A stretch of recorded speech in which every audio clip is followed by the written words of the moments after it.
요즘 저한테 많이 좀 들리기도 하고 제가 조금 더 관심을 가지며 접근하는 여러 주제들 가운데 이 소통이라는 주제가 있습니다.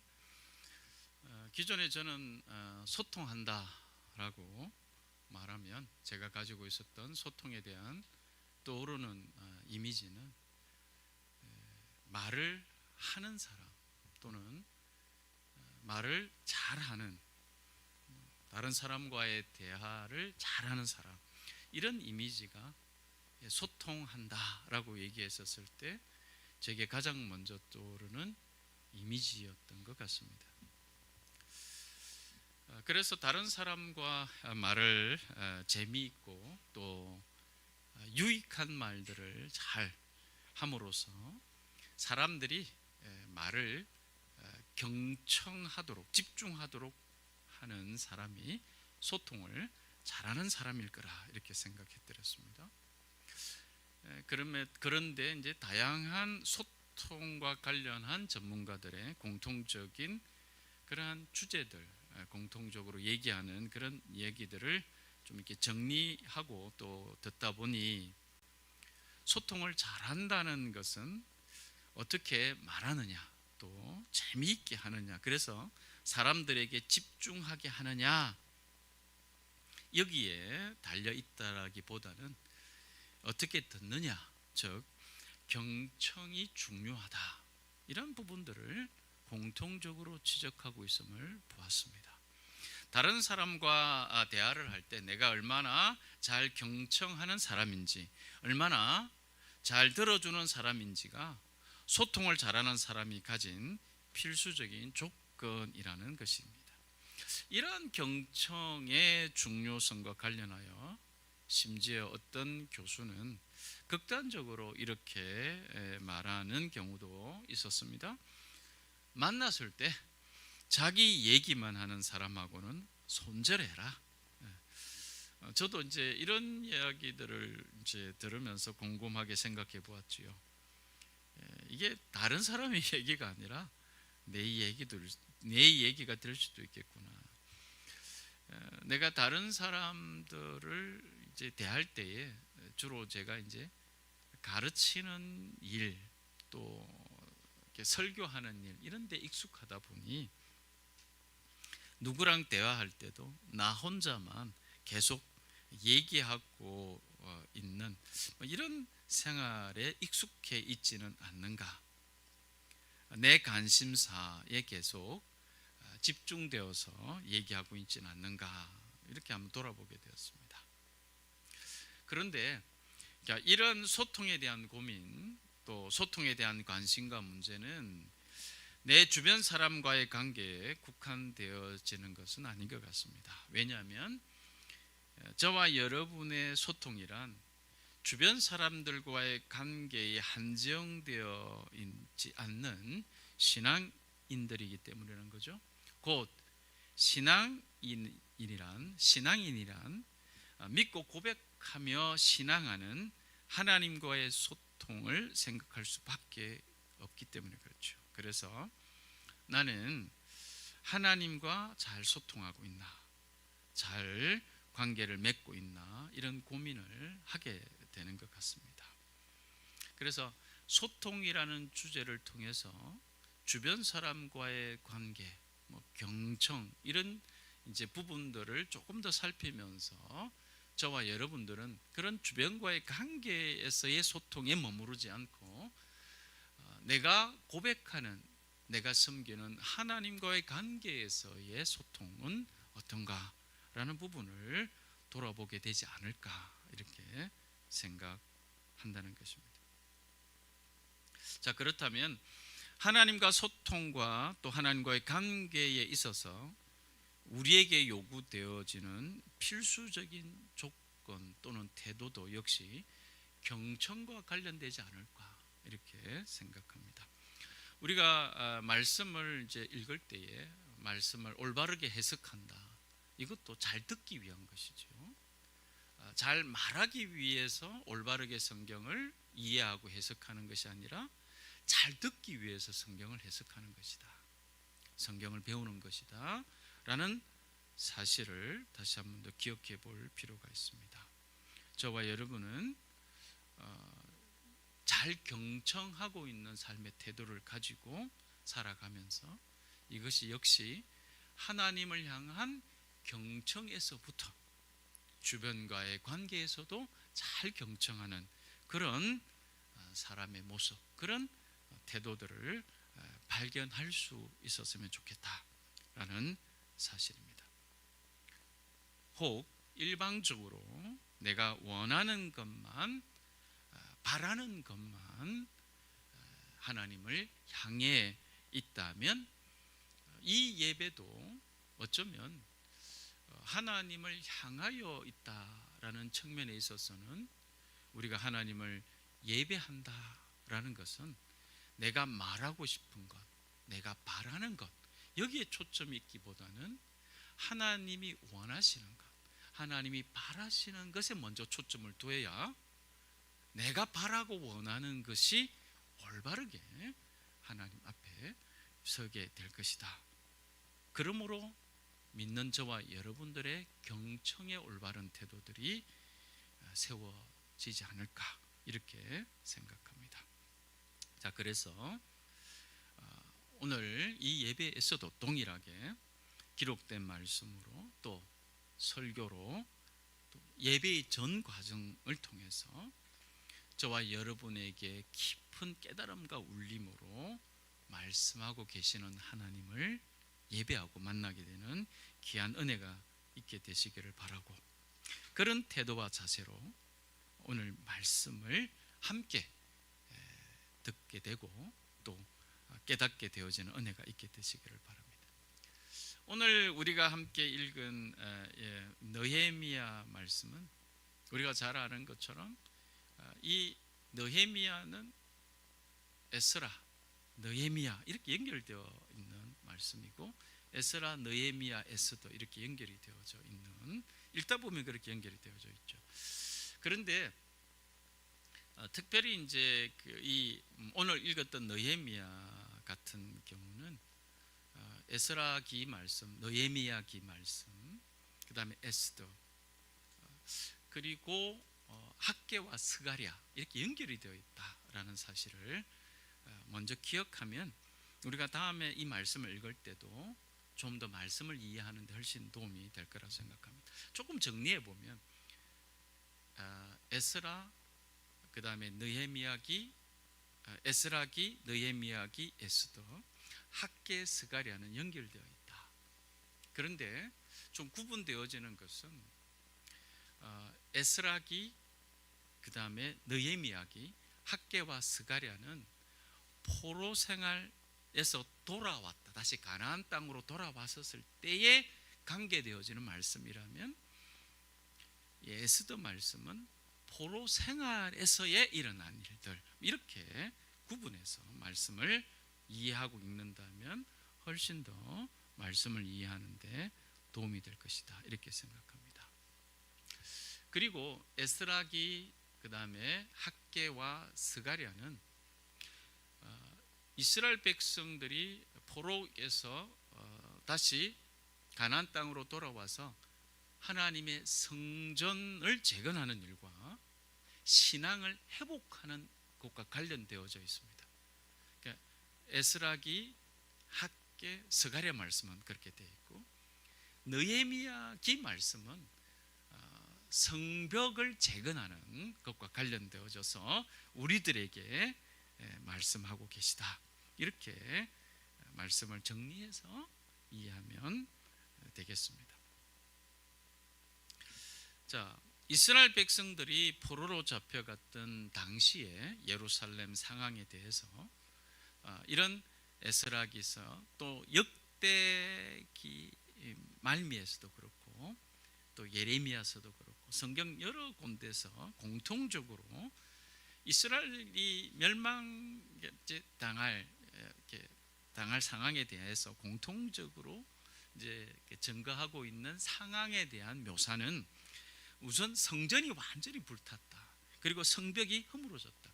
예루살렘 성전이 완전히 부서진 거죠. 그러니까 거기에만 성전만이 아니라 예루살렘 성벽도 완전히 다 허물어졌어요. 그리고 그곳에 있었던 예루살렘에 있었던 사람들은 다 죽거나 또 살아 있었던 일부는 포로로 잡혀갔다. 이렇게 기록하고 있습니다. 정확하게 역사적 상황에 있어서 우리가 정확하게 이렇게는 좀 어렵지만 여러 고고학적인 조사들의 근거에서 인구는 당시 얼마나 되었을까?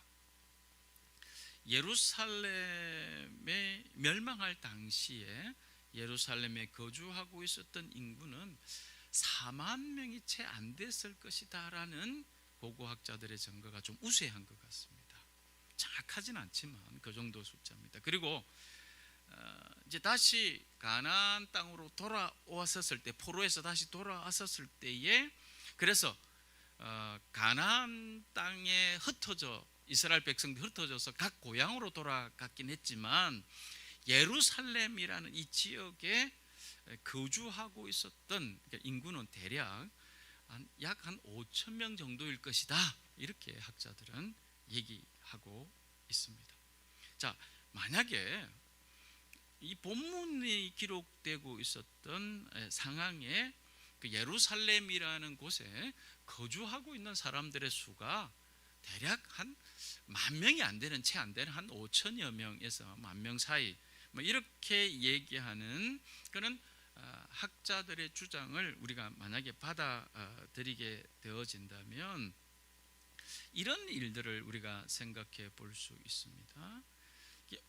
얼마 되지 않는 이 사람들로 성전을 재건하고 성벽을 다시 쌓는다는 것이 얼마나 힘에 부치는 일이었을까.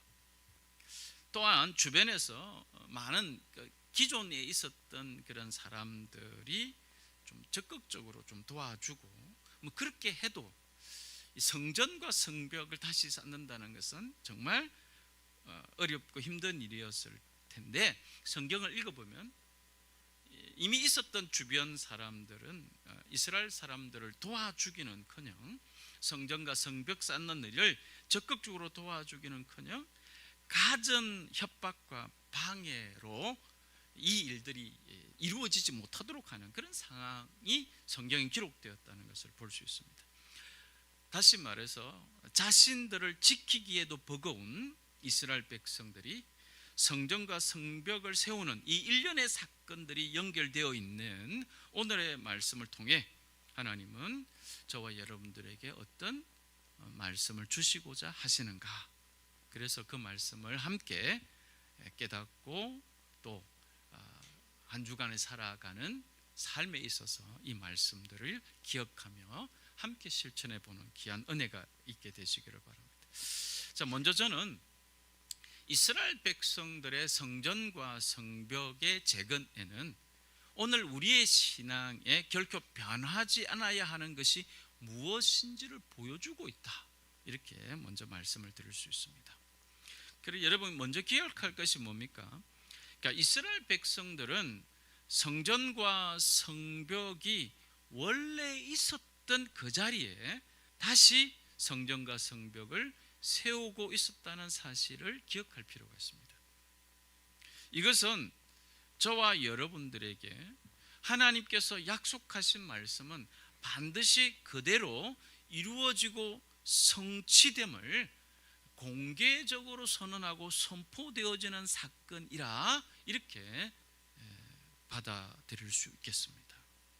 하나님의 약속하신 것이 어떻게 구체적으로 드러나게 되는지 이스라엘 백성들은 하나님께 순종했던 것이죠. 하나님께서는 예레미야 선지자를 통해서 그리고 많은 주의 종들을 통해서 이스라엘 나라와 관련되어진 멸망과 회복에 대해서 예언하셨습니다. 특별히 예레미야 선지자를 통해서 하신 말씀을 좀 살펴보면, 내가 유다의 포로와 이스라엘의 포로를 돌아오게 하여 그들을 옛날과 같이 다시 회복시켜 놓겠다. 그리고 역대지하의 말씀에서 이렇게 기록되어 있는 것을 우리가 발견할 수 있습니다.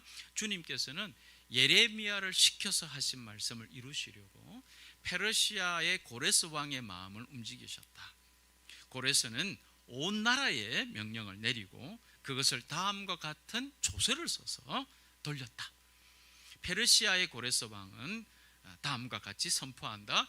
주 하늘의 하나님께서 나에게 이 땅 위의 모든 나라를 주셔서 다스리게 하시고 유다의 예루살렘에 그의 성전을 지으라고 명하셨다. 이 나라 사람 가운데 하나님을 섬기는 모든 백성에게 하나님께서 함께 계시기를 빈다. 그들을 모두 올라가게 하여라. 이렇게 기록되어져 있음을 발견하게 됩니다.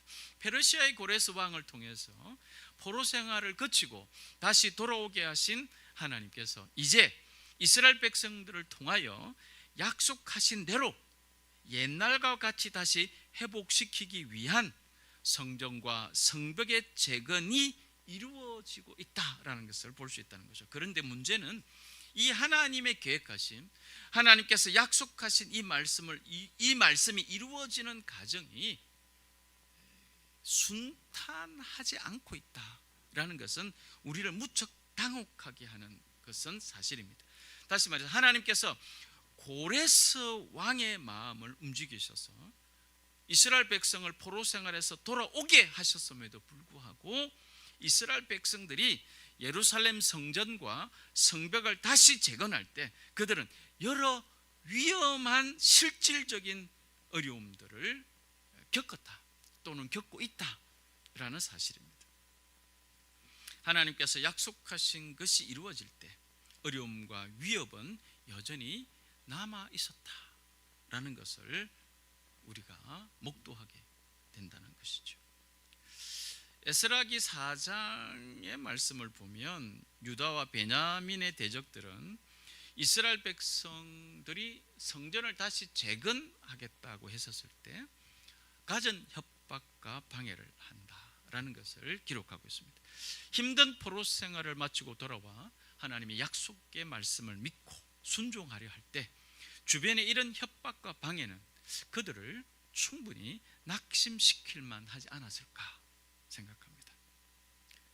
고레스 왕의 마음도 움직이시는 하나님께서 왜 우리를 이렇게 힘들게 하는 사람들은 그냥 내버려 두실까라는 원망까지 들 수 있지 않았을까? 또 아니면 아예 발상의 전환을 해서 주변 사람들과 갈등이 없을 만한 곳, 그냥 제 생각입니다. 주변의 대적들이 크게 개의치 않을 장소를 달리 물색해서 혹시 그곳에 성전과 또 성전이 지어지면 그곳에 성벽 같은 것들을 이렇게 계획해 보는 것은 어땠을까? 70년이라는 긴 세월 동안 이미 예루살렘과 그 주변에 거주하고 있었던 이방 민족들과 좀 더 평화롭게 살기 위해서라도 다른 방법을 찾는 것도 괜찮은 실질적 명분이 될 수 있었을 것 같은데 이스라엘 백성들은 그럼에도 불구하고 그들의 선조들이 하나님을 예배하며 하나님을 섬기던 바로 그 장소에 그 성전이 있었던 그 터에 성벽이 있었던 그곳에 성전과 성벽을 재건하는 일에 온 힘을 기울였다라는 사실입니다. 이것은 우리들에게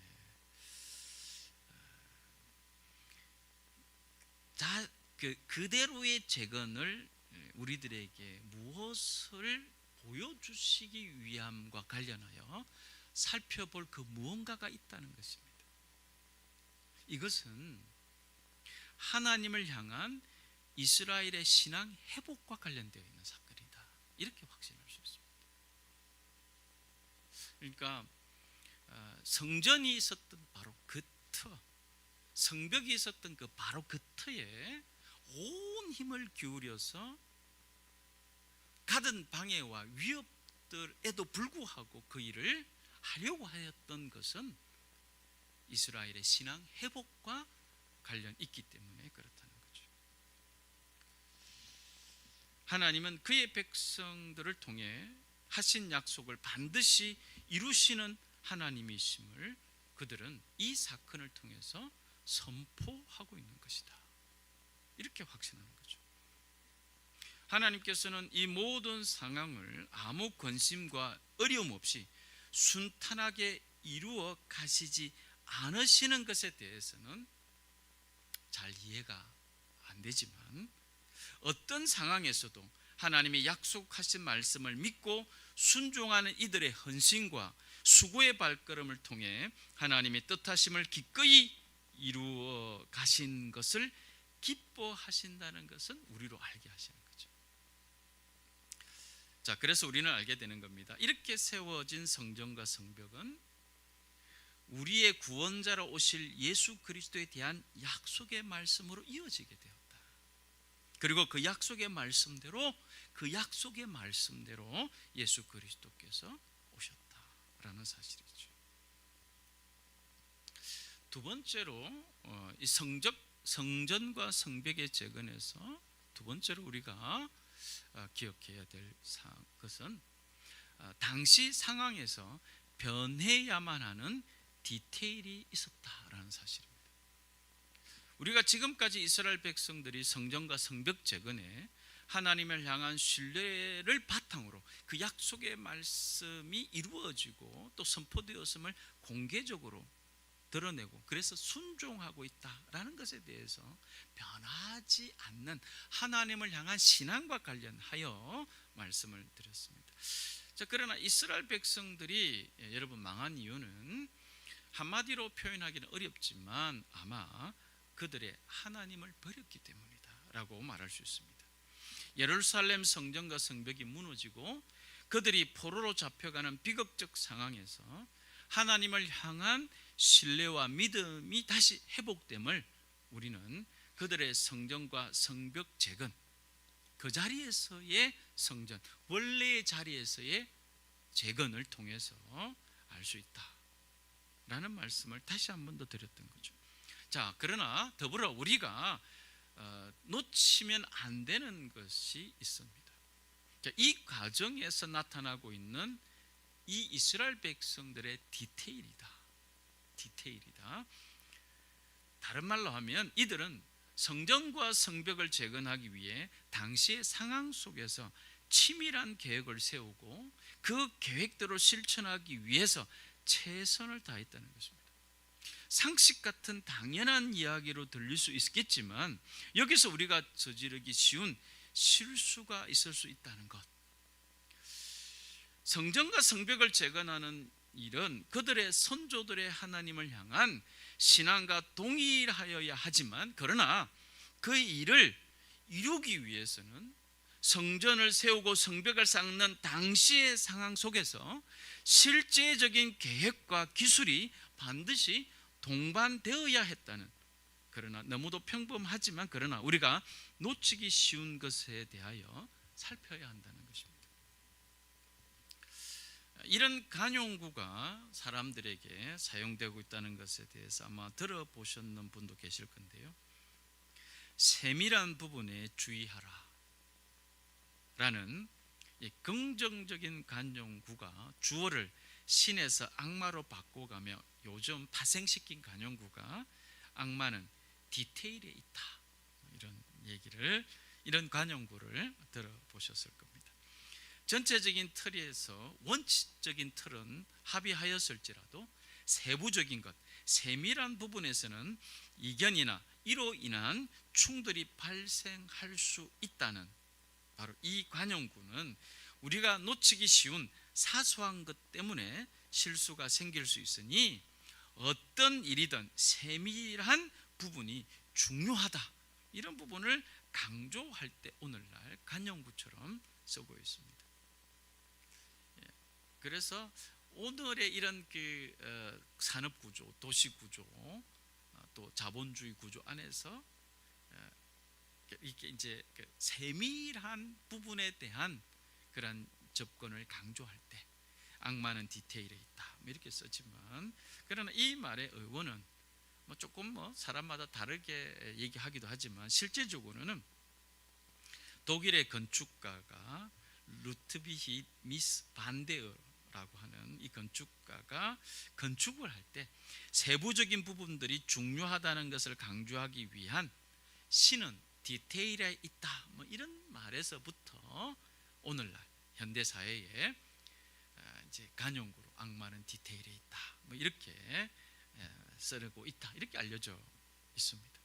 자, 성전과 성벽을 재건하기 위해 계획과 기술이 동반되어야 한다는 말은 다른 말로 하면 이스라엘 사람들이 성전과 성벽의 재건을 위해서는 선조들이 가진 하나님을 향한 신앙에 대한 것, 곧 변하지 않아야 할 것들에 멈추어 있지 않다는 것을 말하죠. 하나님을 향한 변치 않는 신앙을 반증하는, 찬양하는 레위 사람들만 세우지 않았다는 것이죠.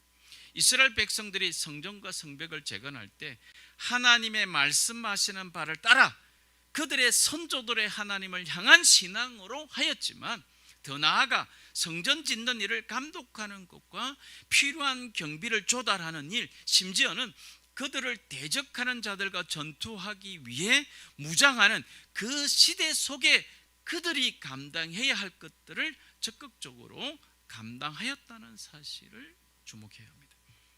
오늘 읽은 말씀을 다시 보겠습니다. 오늘 읽은 말씀을 1절을 보겠습니다. 1절을 보면 성벽을 쌓고 문들을 제자리에 단 다음에 나는 성전 문지기와 노래하는 사람과 레위 사람을 세우고, 3절을 보십시다. 나는 그들에게 일렀다. 해가 떠서 환해지기 전에는 예루살렘 성문들을 열지 말고 해가 아직 높이 있을 때 성문들을 닫고 빗장을 지르도록 하시오. 예루살렘 성 사람들로 경비를 세우십시오. 일부는 지정된 초소에서, 일부는 자기들의 집 가까이에서 경비를 서게 하십시오. 우리는 1절에서 분명 하나님의 말씀을 따라 하나님의 말씀이 이루어질 것을 확신하는 신앙의 태도를 볼 수 있죠. 그러나 동시에 그들은 예루살렘 경비를 위해 그들이 가진 모든 것들을 적절하게 동원해서 그들이 이루어가는 성벽 재건하는 과정을 지켰던 모습을 볼 수 있습니다. 이 모습이 하나님께서 지켜주실 것을 믿지 못해서 그런 것은 결코 아닐 거라는 거죠. 이 상황에서 우리가 기억할 것은, 하나님의 지켜주심을 믿는 것은, 하나님의 지켜주심을 믿는 것은 이 상황에서 그 지켜주심을 믿고 경비를 잘 서는 것에 대한 것이라는 거죠. 이 상황에서는 경비를 서지 않아도 된다고 믿는 것이 아닙니다.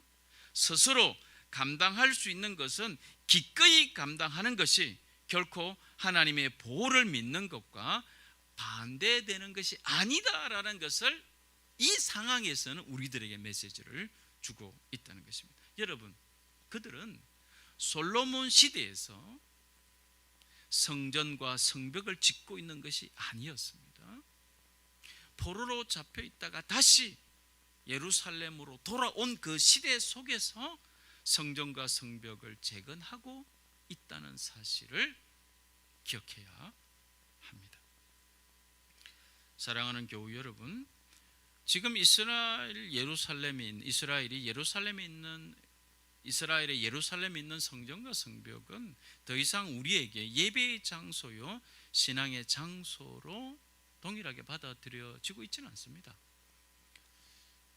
하지만 믿는 사람들이 하나님의 성전이 되고, 또 믿는 사람들의 공동체가 성벽이 되어 여전히 성전과 성벽의 재건은 오늘에도 이어지고 있는 사건으로 예루살렘 성전과 성벽에 대한 것은 우리들에게 다가오고 있는 것은 아닐까 생각해 봅니다.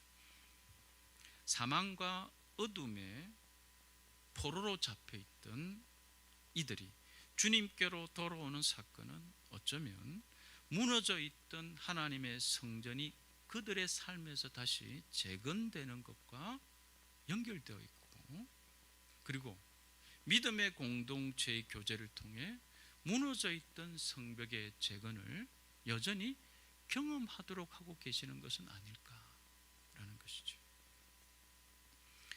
변하지 않아야 할 예수 그리스도의 복음, 생명의 복음과 그로 인해 믿게 된 하나님의 말씀, 그래서 살아계신 하나님을 섬기며 살아가는 것이란 모든 믿음의 사람들을 통해 시대의 시대를 이어오고 있는 절대 변하지 않는 것이어야 하지만 반드시 변해야 할 것이란 우리가 살아가고 있는 오늘의 시대 속에 재건되어야 하는 성전과 성벽에는 이 시대가 감당해야 할 목들이 있음을 알아야 한다라는 사실입니다.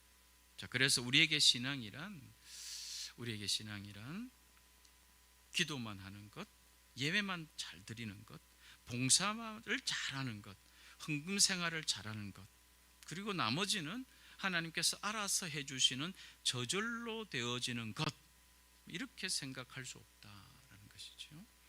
자, 신앙을 통해 깨달은 하나님의 뜻하심에 대하여 치밀한 삶의 태도와 실천적인 삶의 태도가 동반되어 성전과 성벽이 당시의 상황 안에서 재건될 수 있었던 것처럼 오늘의 상황 속에서 우리의 신앙은 그렇게 성취되고 드러나야 한다라는 사실입니다. 이렇게 재건된 오늘의 성전과 성벽이 있어야 여전히 다음 세대 속에 재건될 성전과 성벽을 기대할 수 있게 될 것이다, 이렇게 생각합니다. 오늘 말씀을 기억하시면서 변하지 말아야 될 것들은 변하고 변해야 되는 것들은 변하지 않으려고 하는 그런 것들이 혹시 내게 있지는 않을까. 오늘 말씀을 통해서 여러분, 변하지 않아야 할 것, 지금 이 예배의 자리의 터는 믿음의 터, 동일하게 하나님을 섬기고 예배했던 바로 그 터. 그러나 지금은 2024년 오늘의 시대와 상황 속에서 반드시 변해야 할 그런 내용들의 것들을 기억하시면서 함께 오늘 말씀을 기억하며 기도하는 시간을 갖도록 하겠습니다.